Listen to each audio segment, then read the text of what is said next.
We'll see where this goes.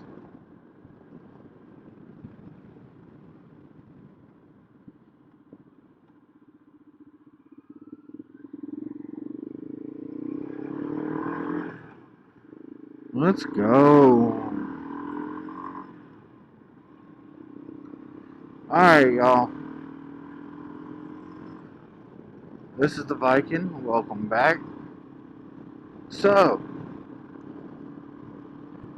I'm going to do a kind of mixed review of this bike. It's a decent bike for on the road. It's a decent bike for off-road. It's a good all-around beginner's bike. It's very light, very nimble, easy to handle. You do keep forgetting to turn the light off every time you want to turn.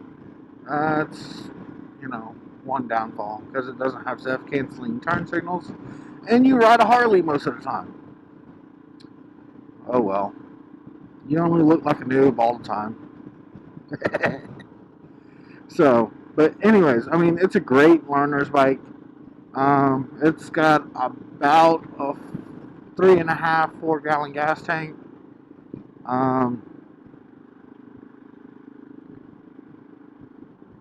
And it's an absolute joy to ride. It'll take you damn near anywhere you want to go. It'll chug up the side of a mountain, or it'll cruise down the back roads. It does not necessarily like to go down the interstate. It will do it. Like any bike, you can force it to do it. It just does not like to do it. Otherwise, this is a very good beginner's bike. It's got a very easy to pull clutch. It's got a Rotax dual spark engine. It's a single cylinder with twin spark plugs, twin carburetors, and twin exhaust.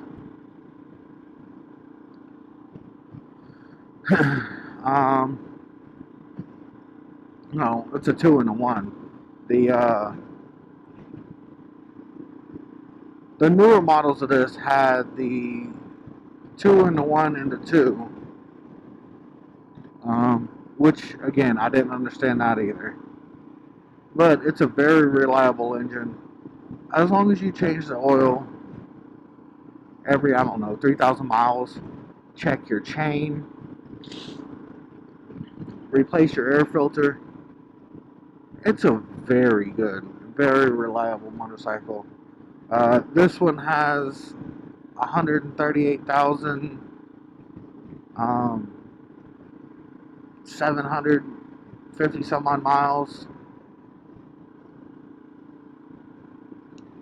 I'm in what, 3rd or 4th gear, just cruising down the back road. It does have a choke, so you younger guys that have only ridden bikes with fuel injection, you have to warm it up. You have to use the choke and warm this thing up. Otherwise, it's a dog to get running.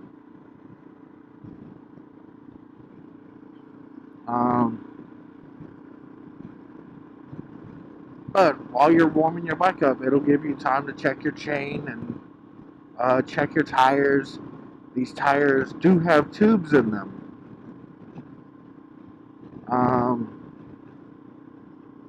And,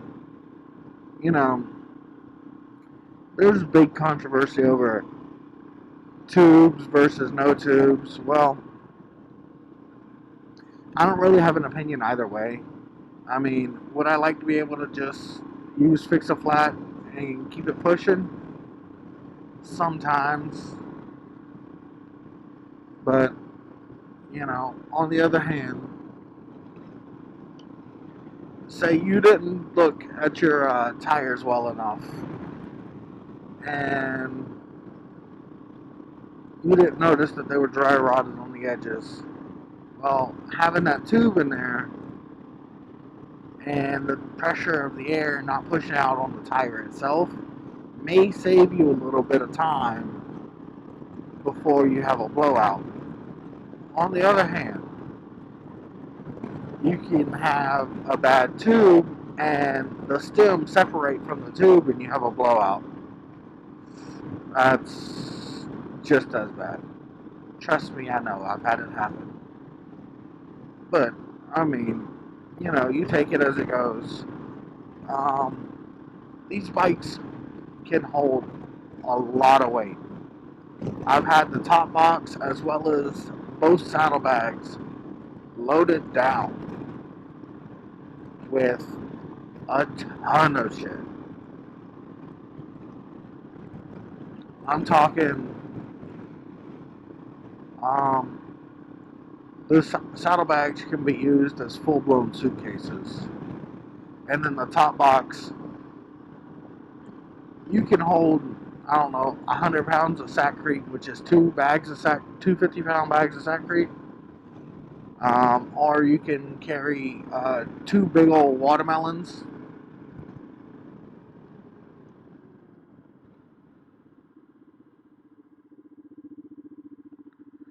Um, you can carry two big old watermelons in the back. I've done that as well. When I was younger, me and my dad went moto camping a lot.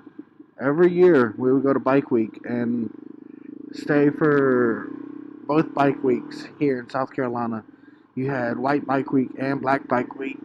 We would use White Bike Week to travel up Myrtle Beach, and then Black Bike Week we traveled down. And it's not that big of a distance between North Myrtle and South Myrtle, but stopping at each area doing the events and doing the bar crawls and shit like that, it takes up a lot of time. So you can spend an entire week doing all these different events and still not do every single one. So, and it changes every year. It's slowed down a lot now. Even before COVID, we had a bunch of things go on, and it is what it is. But I still have that memory of me and my dad on this bike every year, packing this bike up full of our stuff we would need for 2 weeks, and we moto camped, and camping on the bike with a tent or a lean-to versus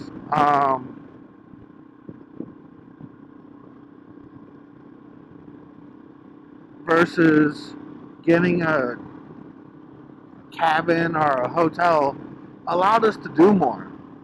We didn't have a whole lot of money, so buying those little knickknacks or doing the certain events or whatnot, the stuff that takes money, it's hard to do when you don't make a lot. But we made a sacrifice and we camped, which we had a blast camping, and it didn't cost us a thing.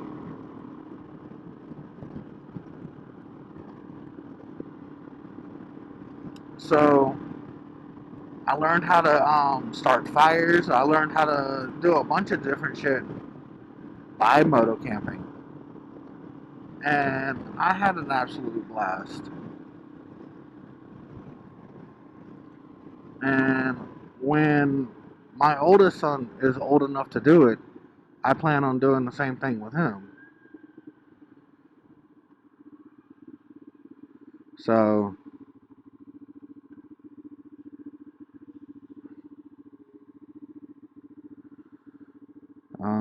as you can see, she's running great. She doesn't spit, doesn't sputter.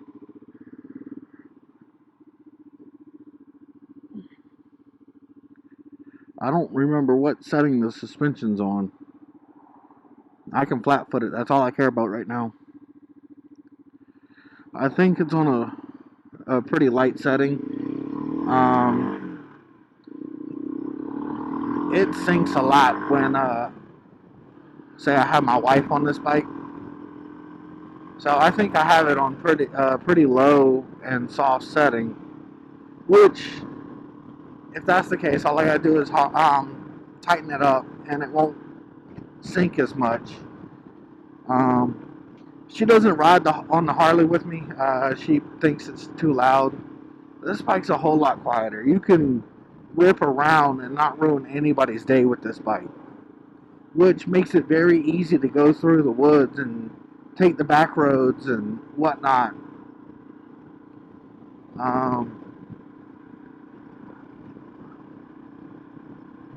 And it's an awesome bike. I honestly believe this is one of the best bikes to get started with.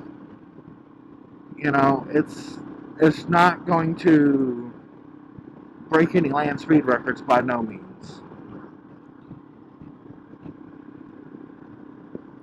But how nimble these bikes are and how durable these bikes are. They can take a little bit of a fall. They can take going off-road. And then they're not trying to rev through and, you know, take your head off or be a death wish because it makes you want to do 100 miles an hour.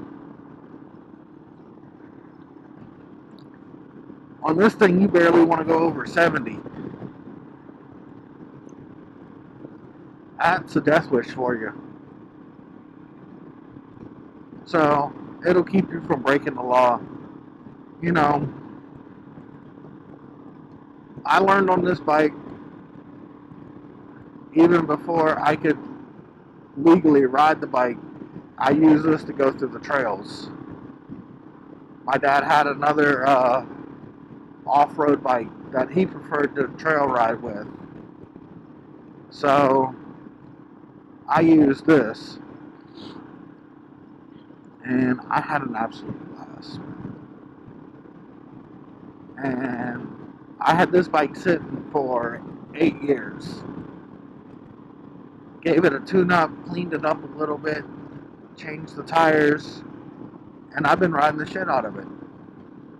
Had to put the Harley down for a little bit and bring this one back to life. And it's like a whole new feeling.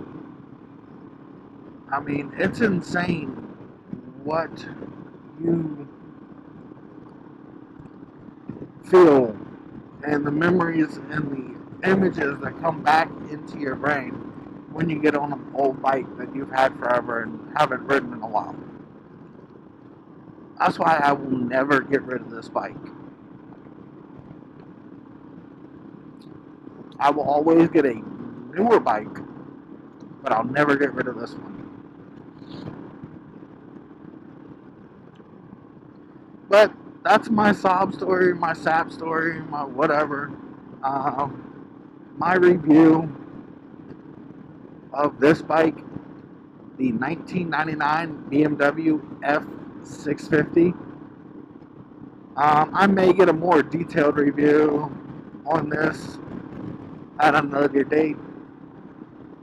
I may do a walk-around review on this bike at a later date. But this is the Viking. I'm signing out. Y'all have a good one.